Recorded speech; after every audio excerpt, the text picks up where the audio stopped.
A future king looked a grieving mother in the eye and refused the easy distance of platitudes. That's the moment this stopped being royal messaging and became a plan. On World Mental Health Day, Kensington Palace didn't stage a balcony smile. It released a stripped-back conversation between Prince William and Rhiannon Manning, a woman who lost her husband, Paul, to suicide 5 days after they buried their 1-year-old son, George. You can measure the weight of a story by the silence that follows it, and William filled that silence with the only sentence that matters when you're trying to keep people alive: the best way to prevent suicide is to talk about it. Talk about it early. Talk about it with your loved ones, those you trust, your friends. No euphemisms, no hedging. Name the thing. Pull it into daylight before it hardens into the unspoken. That is both a line of compassion and a line of operation. What gives that line teeth is what came alongside it: the Royal Foundation's announcement of a national suicide prevention network to knit together charities across England, Scotland, Wales, and Northern Ireland. Translation: stop asking isolated services to do system work. Build a mesh. Share data, practice, and pressure. Align language so a teenager in Fife and a veteran in Cornwall aren't playing postcode roulette with their chances. The UK's suicide response has long been a patchwork, brilliant pockets of support, too many gaps in between.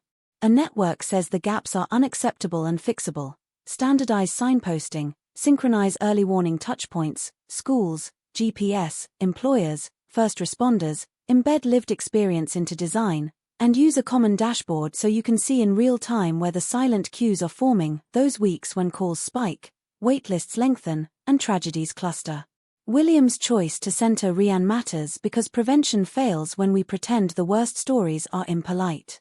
Her chronology: bereavement layered on bereavement, a nervous system flooded, a household tipped from grief into disaster, puts shape to the risk factors most reports sanitize.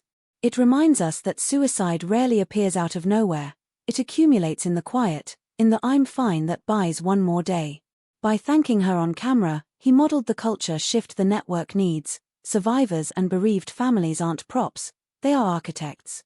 Lived experience in the room isn't optics, it's quality control. Strip the sentiment and you can see the mechanics he's trying to normalize.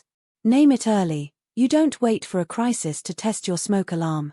Localize it. You ask at the kitchen table, you nudge a teammate after practice, you train the receptionist who hears the tremor in a caller's voice at 8:59 a.m. Normalize the script. Are you thinking about suicide? Is not a curse that conjures harm, it's a bridge. Flatten the shame curve. The first conversation should not be a confession, it should be maintenance, the way you talk about a lingering cough before it becomes pneumonia. Build redundancy. 1 friend, 1 clinician, 1 helpline is good, 3 is better. That's what a national network is in practice: redundancy on purpose so a missed call is not a missed chance. If this sounds like a new register for a royal, that's the point. Heads Together taught the country to say mental health without flinching. This phase asks us to say suicide without looking away.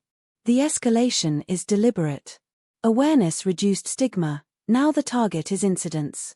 You can hear the evolution in William's cadence this year.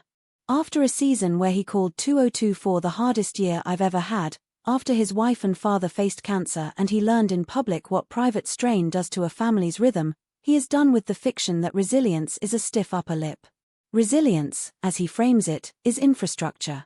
Predictable days for children, small wins that bring nervous systems back down, rules that keep connection real, no phones at dinner, and conversations that give feelings somewhere to go. That household hygiene is not a side story, it's the upstream mirror of the national message: reduce the ambient static and people are more reachable before they fall silent. Critics will ask whether royal advocacy changes outcomes. The answer is in the permission structure it alters. A sentence like "talk about it early" lands differently when it carries the weight of the crown to come. It travels into places clinical campaigns struggle to reach: building sites, barracks, WhatsApp groups, school gates. It also forces institutional alignment. When the heir to the throne backs a network, ministers, commissioners, and CEOs find budgets and remove friction. The job then is to keep it practical, train non-specialists in safe conversations, and in how not to overpromise, mandate warm transfers so people aren't bounced between services, embed crisis lines in places people already are, transport hubs, sports apps, banking portals, and set metrics that measure lives stabilized, not just campaigns launched. If this network is serious, it will publish outcomes, invite scrutiny, and iterate in public. There's another reason the message matters. It punctures the superstition that saying suicide plants a seed. Every frontline practitioner knows the opposite: naming reduces charge, secrecy grows it. William's plain language gives cover to families who've been coached by fear to speak around the subject. It also honors complexities most statements ignore. Grief can be catastrophic, isolation is an accelerant, love is necessary but not sufficient. That's why a national mesh matters. It catches what love alone cannot. Watch the body language in the video: shoulders squared, voice even, pauses left intact so Rianne's words can breathe. It's not performance, it's pace control. Royal comms can varnish. This deliberately didn't.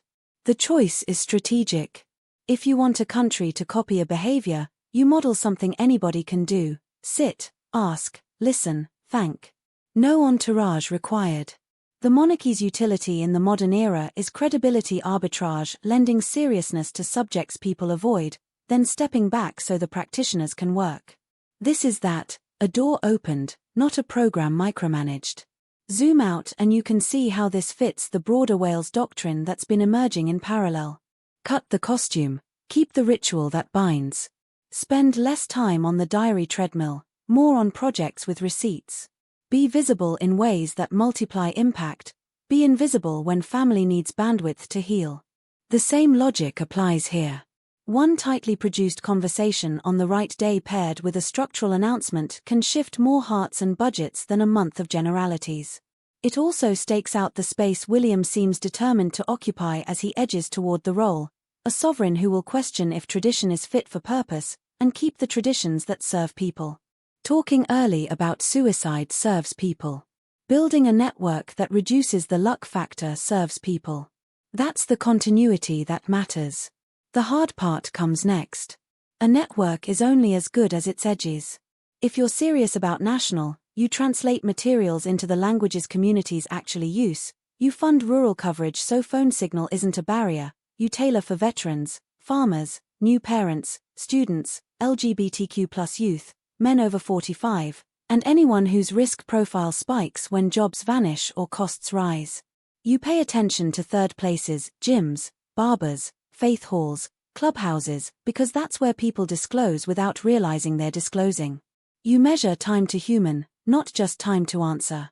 You train leaders to ask in public the way William did, because culture shifts fastest when power models the question. Rianne's bravery is the compass here. She did not sanitize her pain to make us comfortable. She translated it so we might use it. That is the generosity prevention relies on, and it deserves an infrastructure worthy of it.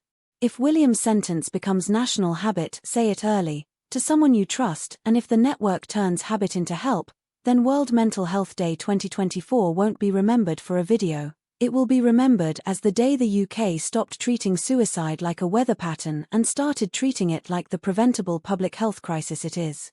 And if you're looking for the monarchy's relevance in one frame, it's this: using an ancient platform to normalize the most modern of mercies, asking the hardest question before it's too late, and building the system that catches the answer.